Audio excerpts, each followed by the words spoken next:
Hello दोस्तों, मैं जीपू sir.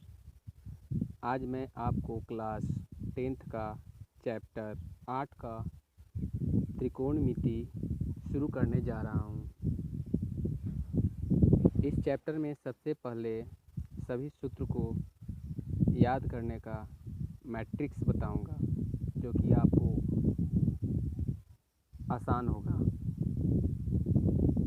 तो सबसे पहले आप लोग उत्कर्ष कोचिंग चैनल के सब्सक्राइब, लाइक,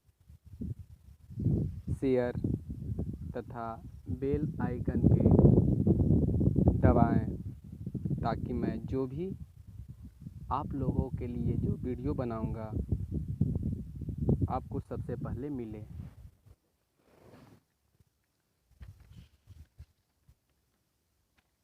तो चलिए दोस्तों, आगे मैं शुरुआत करता हूँ।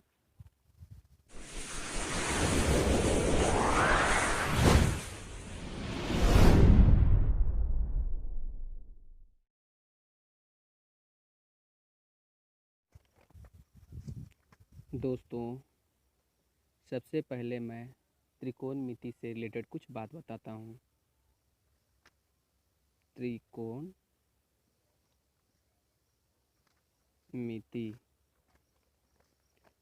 दोस्तों, इसे इंग्लिश में ट्रिगोमेट्री बोलते हैं।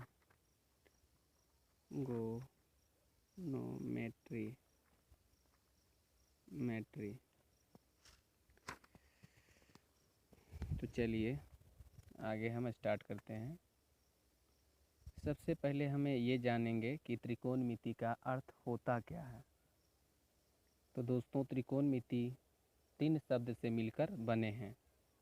3 शब्द त्रिकोण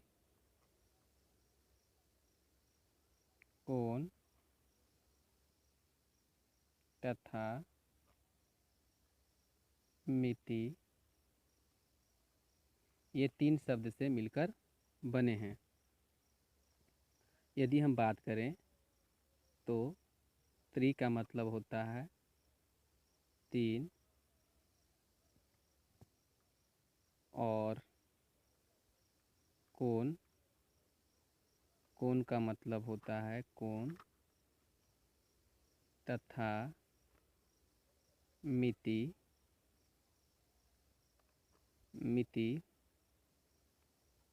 का अर्थ हो जाता है माप। हम कह सकते हैं कि तीनों कोण की माप को त्रिकोणमिति कहते हैं। 3 कोण की माप को त्रिकोणमिति कहते हैं। यानी सबसे पहले आप लोग तो जानते हैं कि 3 कोण जो है त्रिभुज में ही होते हैं। तो हमको जो है इस चैप्टर में त्रिभुज के बारे में ज़्यादा पढ़ना है। ओहो में त्रिभुज में समकोण त्रिभुज के बारे में पढ़ना, क्योंकि आप नीचे क्लास में पढ़ चुके हैं कि कोण के विचार से त्रिभुज 3 प्रकार के होते हैं। यानी पहला समकोण त्रिभुज, दूसरा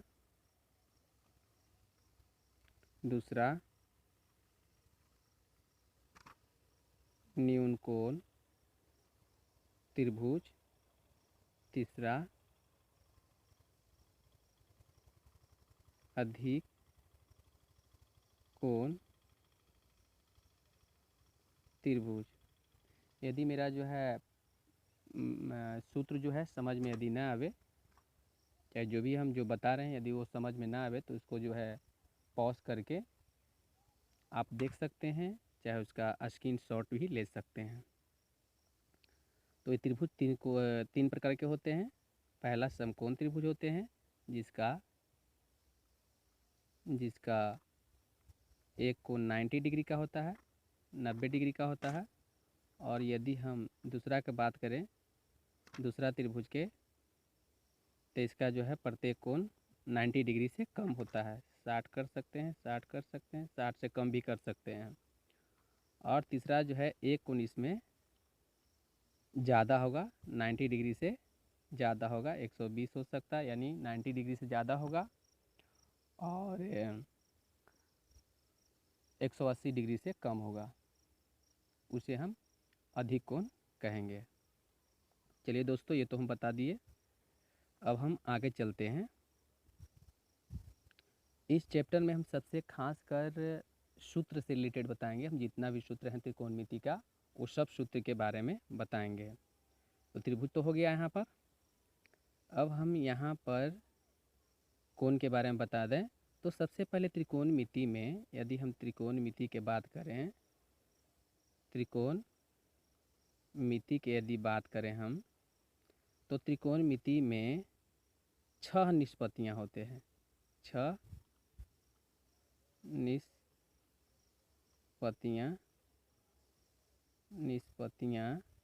होते हैं। ये 6 निष्पत्तियाँ होते हैं। अभी 6 निष्पत्तियाँ में कौन कौन होते हैं, हम जैसे में देखिए 6 निष्पत्तियाँ होते हैं, तो हम इसका सब शॉर्ट लिख रहे हैं।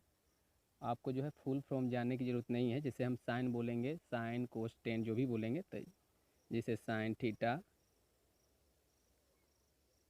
कोस theta, tan theta,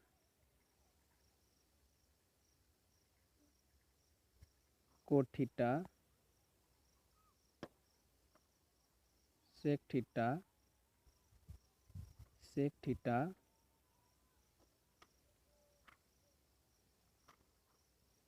cosec theta. तो ये हम 6 को बता दिए। अब ये 6 के जो है ये शॉर्ट हुआ। जैसे साइन का लॉन्ग अलग होता है, लेकिन लॉन्ग के हम बारे में बात नहीं करेंगे, क्योंकि जो पूछा जाता है वही हम बता रहे हैं। तो यदि हम बात करें कि इसको याद करें किस तरह से याद करें, तो सबसे पहले इसका पहला टाइप है, जिसे हम टाइप 1 बता रहे हैं।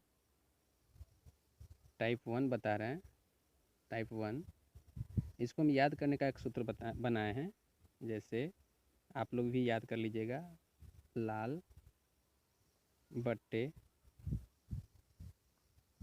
कक्का। और जो 6 निष्पत्तियाँ हैं उसको साइड में लिख दीजिए। साइन थीटा, कोस थीटा,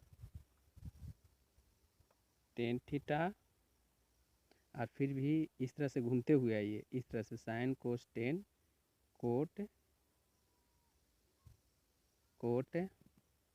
और सेक थीटा, और इसके सामने हो जाएगा कोसेक थीटा। इसको बढ़िया से देख लीजिए, ऐसे रख दिए हम। अब एल से हम यहाँ पर लिख सकते हैं कि एल जो लिखा हुआ है, एल से हम समझेंगे लंब समझेंगे, और ए से आधार समझेंगे, और के से कर्ण समझेंगे। ठीक है, इतना तक मेरा हो गया। अब हम चलते हैं आगे। यहाँ तो आप लोग देख लिए इस तरह से। अब हम चलेंगे आगे। तो अभी हम ऊपर जो देखे थे यहाँ लाल, तो लाल बटे जो कक्का है, तो लाल एल के मतलब हुआ कर्ण। तो यानी हम याद कर सकते हैं साइन के सामने साइन थीटा बराबर लंब बटे कर्ण। यानी इस तरह से हम लिख सकते हैं एल बटे के, यानी इसको लिख सकते हैं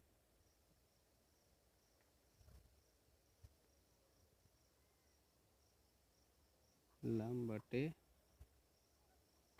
कर्ण। इस तरह से हम लिख सकते हैं कोस थीटा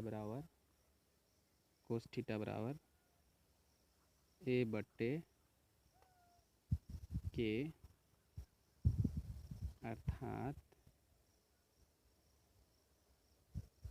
आधार बटे कर्ण। और इस तरह से लिख सकते हैं टेन थीटा। तो टेन थीटा बराबर लिख सकते हैं एल बटे ए, अर्थात अर्थात लंब बटे आधार, लंब बटे आधार। तो जैसे इस तरह से हम यहाँ बनाएं तो दोस्तों आप लोग भी यहाँ से आप कोट थीटा बराबर, जो कोट थीटा बराबर है आधार बटे लंब हो जाएगा, और सेक बराबर हो जाएगा सेक थीटा बराबर कर्ण बटे आधार हो जाएगा, और कर्ण बराबर कोसेक बराबर कर्ण बटे लंब हो जाएगा। अर्थात एक हम इसमें लिख देते हैं कोट थीटा बराबर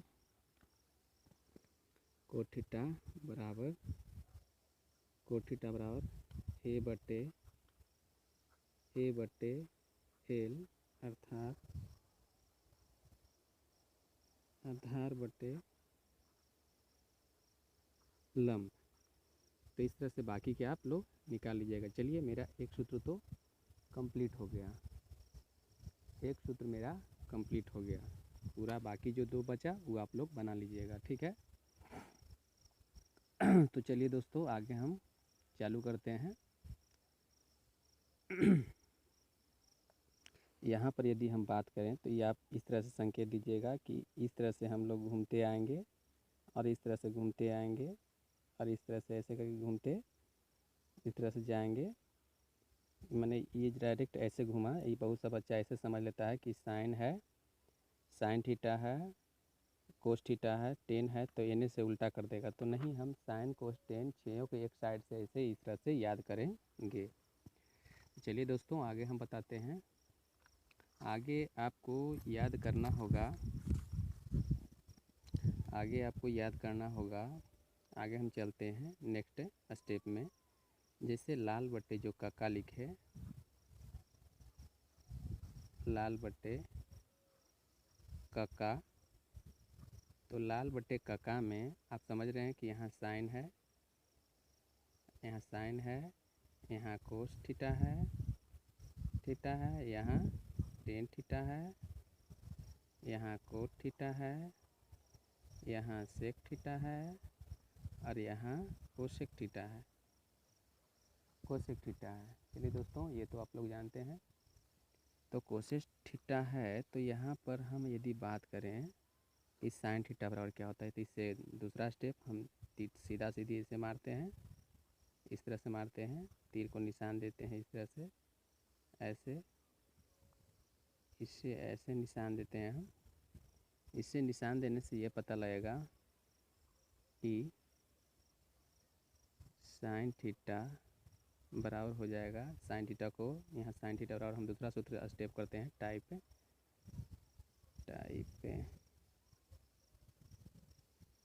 2 के बात करते हैं हम, तो साइन थीटा बराबर हो जाएगा, यहाँ से वन हटा दीजिए तो वन बटे कोसेक हो जाएगा, कोसेक थीटा हो जाएगा। इस तरह से कोस थीटा बराबर हो जाएगा 1 बटे, एक सामने जो है सेक है तो सेक हो जाएगा। इस तरह से आप दोस्तों बाकी सूत्र इसमें से निकाल सकते हैं। नेक्स्ट में फिर हम अगला वीडियो में ये चीज़ फिर बताएंगे। थैंक यू, धन्यवाद। आप लोग इतना याद कर लीजिए।